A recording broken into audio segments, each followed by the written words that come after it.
բոլորն ինձ են նայում։ Եթե դա լիներ տարիներ առաջ, ես ամբողջովին կարմիր կլինեի, և կփախչեի ինչ-որ մի տեղ, որտեղ ինձ ոչ ոք չտեսնի։ Հիմա կասեք ինչպես, ամաչկոտ, չչախոր, չշփվող աղջիկը հայտնվեց այս նախագծում, հաջողեց։ Ու հիմա այս բեմից ձեզ պատմում եմ, ինչպես եղավ այդ ճանապարհը։ Սարսռում էի այն մտքից, որ դպրոցում կանչում էին ինձ ջրատախտակի մոտ։ Կարմրում էի, ամաչում էի, մոռանում էի ամեն ինչ։ Տարիների ընթացքում ոչ սաղու խոսքը, կանուշ դեմքը, իրեն զիջեց գիտելիքները, երազանցիկությունը, և ես սկսեցի պարապել, որպեսզի ընդունեմ իմ երազած մասնագիտությանը։ Ես տնտեսագետ եմ։ Ընդունվեցի բիզնես կառավարում բաժինը, սխալ հայտ լրացնելու պատճառով ընդունվեցի մի համալսարանում, որի դուռը անգամ չէի ուզում բացել։ 17 տարեկանում աշխարհը փուլել եկի տոքիս։ Ես փորձել էի իմ ամենամեծ երազանքը։ Գիտեք որն էր ամենացավալին, որ ես բացեցի այդ համալսարանի դուռը ու բարձր բալերով նստեցի վճարок։ Նորից մարտահրավեր են փոքրիկ Սվետային։ Նորից բոլոր ուժերը հավաքեց ու սկսեց պայքարել։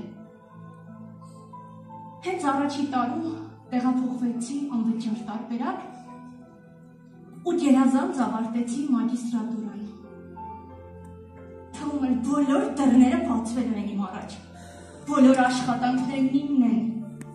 Չէ՞ որ իմ դիպլոմի մեջ միայն 100 բալեր էին։ Իրականությունն այլ էր։ Անհամար CV-ներ, հարցազրույցներ,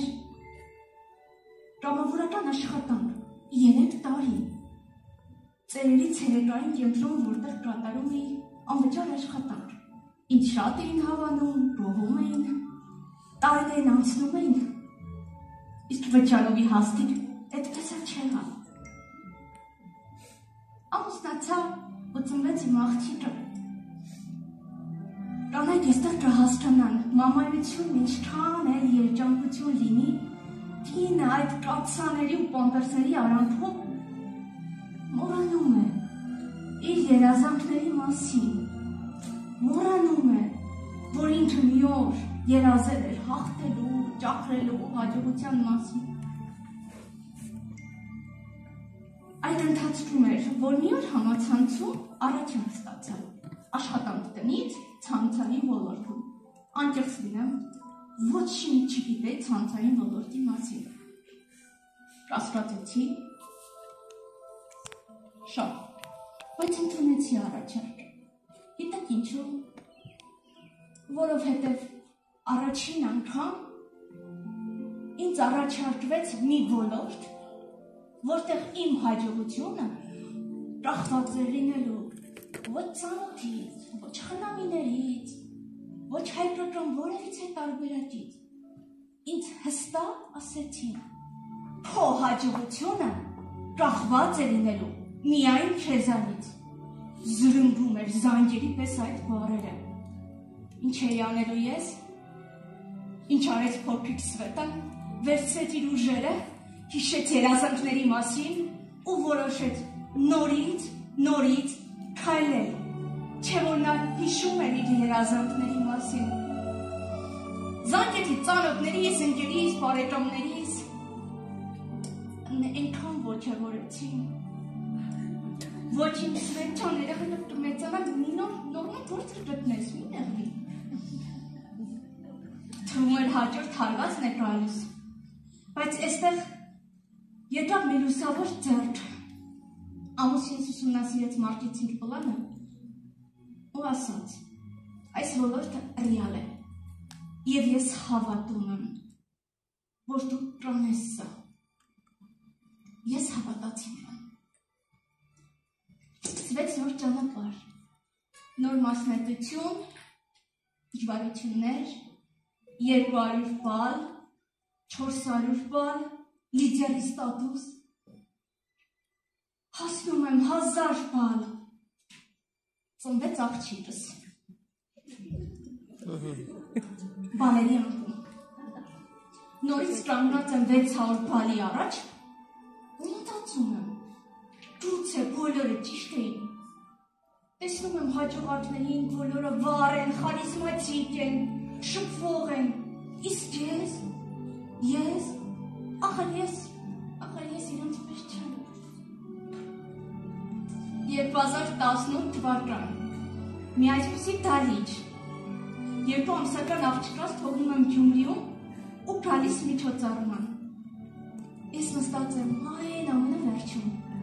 որպեսզի մաքսիմալ աննկատ մնամ, որովհետև բոլորը հարցնում են, դու էլի 600 բալ ես։ Միջոցառման ինչ-որ հատվածում դալիճից լսվեց ինչ-որ մի ձայն, որը արհնացրեց ինձ։ Ով է խոստանում, որ հաջորդ տարի կվերադառնա ֆորումին տնօրենի ստատուսը։ Ես վերջում նստած 600 բալ, ուժ չունեմ, այլևս չեմ էլ հավատում իմ հաղթանակին։ Թռնում եմ տեղիցս ես։ Հաջորդ տարի ես ֆորումին գալիս եմ տնօրենի ստատուսով։ Դժվար էր շատ։ Դուք տեսնում եք ինձ այստեղ հաջողակ, բայց դուք երբեք չեք տեսել, ոնց եմ ես Ռատալաջի վերջին օրերին, այն վերջի ժամերին, վճարված բալերը անընդհատ թարմացել ու հիասթափվել, որ հաջորդ անգամ մնաց վճարված 980 բալ, նորից չփոխվեց իմ տոկոսը։ Մեզանից յուրաքանչյուրը գտնվում է այնպիսի վիճակում, որտեղ ելք ունի թողնել ամեն ինչ, մոռանալ երազանքը, հեռանալ, ապրել ոնց բոլորը։ Ու կա ևս մի դուր, որը մեզ տանում է դեպի հաղթանակը, միշտ այն հեշտ։ Ոչ։ 2019 թվականին, երբ բացեցի տնօրենի ստատուսը, մի քանի կատալոջ հետո եկավ հաջորդ ստատուսը, ավագ տնօրեն, անակ ձեռնարկատերի բացել, բանկից կանխիկացրեցի ու տուն տարա իմ առաջին եկամուտը 3 միլիոն դրամ։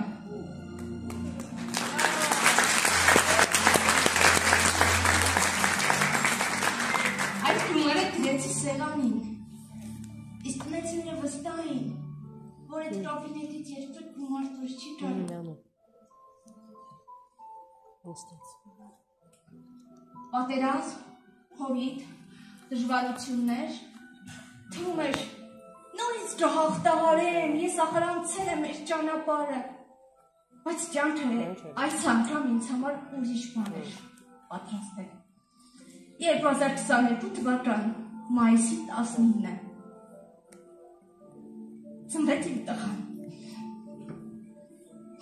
Իսկ բժիշկները ուղղակի հրաշքով հաճեցին իմ կյանքը։